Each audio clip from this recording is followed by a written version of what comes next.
le géant. Grand-pa, regarde, notre fresque a bien avancé, dit Billy. Magnifique, répond Grand-pa. Mais on n'arrive pas à la finir. Le mur est trop haut, soupire Billy.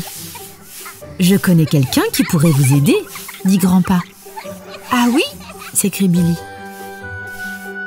Ses mains sont aussi larges qu'une table, ses jambes aussi longues qu'une échelle, et ses pieds sont aussi grandes qu'une barque, poursuit Billy.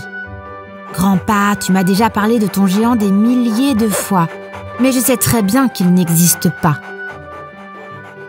Tu te souviens quand nous avons campé cet été ? Demande Grand-pa. Oui, marmonne Billy. Le géant était caché au milieu des arbres. Il veillait sur nous. Et quand l'horloge de la ville s'est arrêtée, tu te souviens ? Demande Grand-pa. Oui, marmonne Billy. C'est le géant qui l'a réparé. Et quand nous naviguions sur une mer déchaînée, tu te souviens ? Oui, marmonne Billy. C'est le géant qui a ramené notre bateau au port.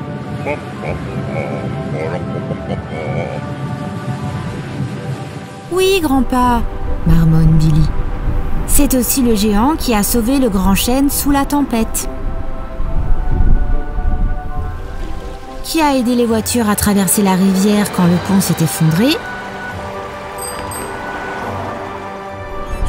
Qui a rattrapé mon cerf-volant emporté par le vent?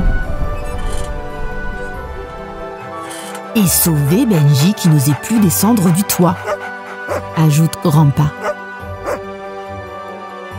D'accord, mais si ton géant est si génial, pourquoi je ne l'ai jamais vu? Demande Billy. Peut-être qu'il se cache parce que les gens ont peur de ce qui est différent, répond Grand-pa. Moi, je n'aurais pas peur, assure Billy. Alors, demain matin, au lever du soleil, va en ville et attends devant la fresque, répond Grand-pa avec un clin d'œil. Le lendemain, dès les premiers rayons du soleil, Benji se met à aboyer.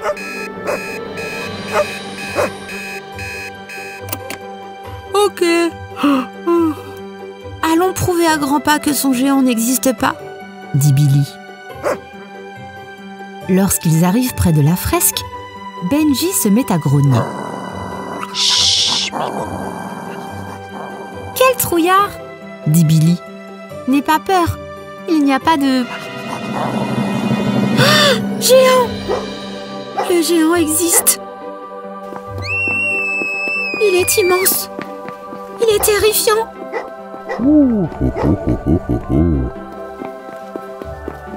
Billy prend ses jambes à son cou. Mais soudain, il s'arrête. Il se rappelle les mots de Grand-pa. Les gens ont peur de ce qui est différent. Et il fait demi-tour. Mais le géant n'est plus là. Je n'aurais pas dû m'enfuir, avoue-t-il tristement. Nous faisons tous des erreurs, le console Grand-pa. Dis-moi, qu'est-ce qui te rend heureux quand tu as du chagrin ? Billy réfléchit. Ça y est, il sait comment se faire pardonner. Billy explique son plan à Grand-pa. Aussitôt, ils se mettent au travail. Ils clouent, ils scient. À la fin de la journée, le cadeau du géant est prêt. Puis, Billy fait grimper Benji sur l'échafaudage. « Ne t'inquiète pas, le géant va venir te sauver !» lui dit-il plein d'espoir. Grand-pa et Billy attendent. Ils attendent jusqu'au coucher du soleil.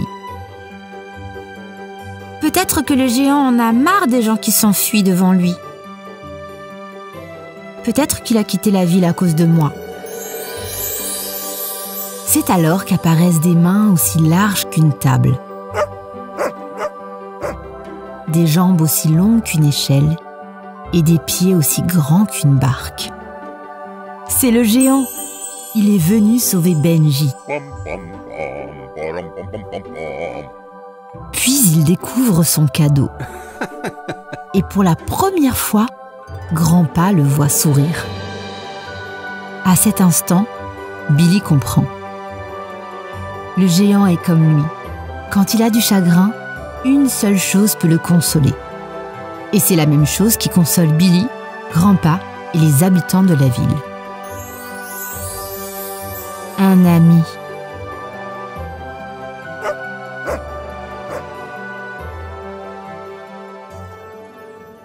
En affrontant sa peur, Billy s'est fait un nouvel ami. C'est chouette! Ça fait du bien de se détendre avec des histoires. Si tu as aimé ce livre, tu as le lien pour l'acheter en dessous, dans la description. Et pour ne louper aucune histoire, tu peux t'abonner à la chaîne, activer la cloche pour être informé des nouveautés, mettre un pouce en l'air et nous écrire un joli commentaire. À très vite les amis!